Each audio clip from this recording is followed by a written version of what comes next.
Hybrid bougainvillea പ്ലാന്റ്സുകൾക്ക് main ആയിട്ടുള്ള ഒരു problem എന്താണെന്ന് വെച്ചാൽ ഇതിൻ്റെ റൂട്ടിന് അധികം അനക്കം വന്നിട്ടുണ്ടെങ്കിൽ പ്ലാന്റ് പിടിച്ച് കിട്ടാൻ പാടാണ്.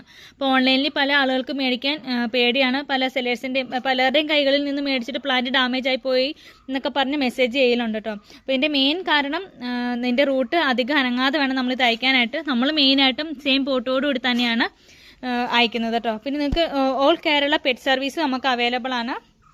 അപ്പോൾ പെറ്റ് സർവീസിലാകുമ്പോൾ നമ്മൾ സെയിം പോട്ട് അതുപോലെ തന്നെ പാക്ക് ചെയ്ത് കയറ്റി വിടുക കേട്ടോ ചെയ്യുന്നത്. നിങ്ങൾക്ക് വീട്ടിൽ വന്നാലേ റിപ്പോർട്ട് ചെയ്യേണ്ട ആവശ്യമൊന്നുമില്ല. ആ പോട്ടിൽ തന്നെ നിങ്ങൾക്ക് വെച്ചാൽ മതി. പ്ലാന്റിന് ഒരു ഡാമേജും ഇല്ലാതെ തന്നെ കിട്ടും.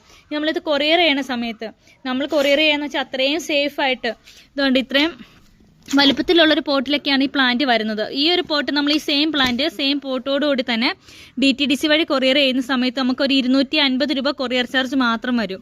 ഇത് നമ്മൾ പാക്ക് ചെയ്ത് വരുമ്പം ഇത് ഏകദേശം ഒരു 5 കിലോ വരുന്ന പോട്ടാണ്. നമ്മളിത് പാക്ക് ചെയ്ത് വരുമ്പം അത്യാവശ്യം നല്ല വെയിറ്റ് വരും. അതുപോലെ വോളിയം നോക്കുന്നുണ്ട് DTDCയിൽ. അതുകൊണ്ട് തന്നെ ഈ ഒരു സെയിം പ്ലാന്റ് നമ്മൾ അയക്കുമ്പം 250-300 ആ ഒരു റേഞ്ചിൽ നമുക്ക് കൊറിയർ ചാർജ് മാത്രം വരുവേ. അപ്പോൾ അത്രയും ചാർജ് പല ആളുകളും അത് കുഴപ്പമില്ല അങ്ങനെ തന്നെ അയച്ചോളൂ എന്ന് പറഞ്ഞ് മേടിക്കലുണ്ട്. ഇപ്പോൾ അത്രയും കൊറിയർ ചാർജ് ഒന്നും തരാൻ പറ്റാത്തവർക്ക് നമ്മൾ ഈ പോട്ടിൽ നിന്ന് എടുത്തിട്ട് സേഫായിട്ട് തന്നെ കുറച്ച് മണ്ണൊക്കെ കളഞ്ഞ് അതിൻ്റെ റൂട്ടിന് യാതൊരുവിധ ഡാമേജും വരാതെയാണ് വേറൊരു ചെറിയ പോട്ടിലേക്കാക്കി നമ്മൾ അയക്കും. കളക്ട് ചെയ്യുന്നവർ ശ്രദ്ധിക്കേണ്ട ഒരു കാര്യം, നിങ്ങൾ ഒരു കാരണവശാലും നിങ്ങളുടെ കയ്യിൽ പ്ലാന്റ് കിട്ടിക്കഴിഞ്ഞാൽ പെട്ടെന്ന് തന്നെ റിപ്പോർട്ട് ചെയ്യാൻ പാടില്ല. ആ പ്ലാന്റ് ആ വന്നിരിക്കുന്ന ഏത് പോട്ടാണ്, ചെറുതായിക്കോട്ടെ വലുതായിക്കോട്ടെ ഏത് പോട്ടാണ് അതുപോലെ തന്നെ നിങ്ങളത് കീപ്പ് ചെയ്യുക. അതുപോലെ തന്നെ ഇപ്പോൾ ഇന്ന് പ്ലാന്റ്സ് കിട്ടിക്കഴിഞ്ഞാൽ അപ്പോൾ തന്നെ എടുത്ത് നല്ല വെയിലുള്ളിടത്തേക്കും ഒരു കാരണവശാലും വെക്കരുത്.